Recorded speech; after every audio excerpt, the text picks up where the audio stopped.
আসসালামু আলাইকুম। ৪৭তম বিসিএস এর ঢাল থেকে দুটো প্রশ্ন আছে, এটা নিয়ে আমি কথা বলবো। সেটা হচ্ছে যে প্রথম প্রশ্নটা হচ্ছে এ বি এবং সি বিন্দু ত্রয় সমরেখ হলে টি এর মান কত? আসলে এরকম একটা রেখা, এই রেখার উপর যদি তিনটা বিন্দু অবস্থিত হয়, হ্যাঁ, তাহলে এই দুটো বিন্দুর ঢাল আর এই দুটো বিন্দুর ঢাল আমাদের হচ্ছে সমান হয়। তো প্রথমত আমরা যে করব, এই দুটো বিন্দুর ঢাল বের করবো। আমরা জানি ঢাল হচ্ছে এই y2 মাইনাস y1, অর্থাৎ 2 মাইনাস মাইনাস 1, আর এখানে হচ্ছে যে 2 মাইনাস 1 ইকুয়াল টু এই দুটো বিন্দুর ঢাল ইকুয়াল টু এই দুটো বিন্দুর ঢাল সমান হবে। এখানে y2 মাইনাস y1 অর্থাৎ t minus 2 divided by 4 minus 2, 4 minus 2। এটা ক্যালকুলেশন করলে আমরা ঢাল বের করতে পারবো। দেখি ক্যালকুলেশন করে, 2 প্লাস 1, এখানে 1 equal to t minus 2 divided by 2।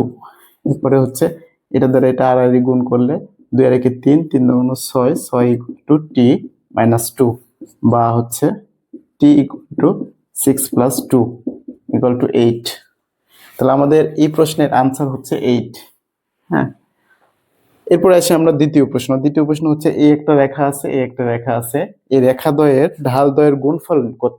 তো আমরা দুইটা রেখা থেকে আমরা ঢাল কিভাবে বের করতে হয় সেটা, আমরা বিন্দু থেকে ঢাল, রেখা থেকে ঢাল কিভাবে বের করতে হয় আমার একটা ভিডিও আপলোড দেওয়া আছে, আপনারা ওখান থেকে দেখে নিতে পারেন। তারপরে এই অঙ্কটা ইজিলি করতে পারবেন আর কি।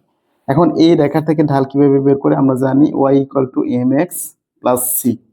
এই রেখাটাকে এই আকারে নিব, নেওয়ার পরে x এর যে সহগ সেটাই হচ্ছে ঢাল।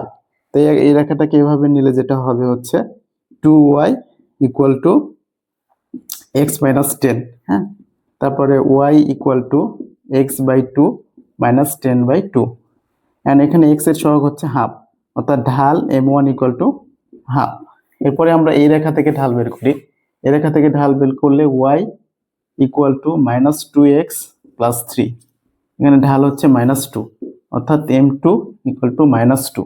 আমাকে বলছে এই দুটো ঢালের গুণফল, অর্থাৎ m1 into m2 equal to half into minus 2। দেখেন এখানে 2 2 কাটাকাটি গেলে মাইনাস 1 হয়।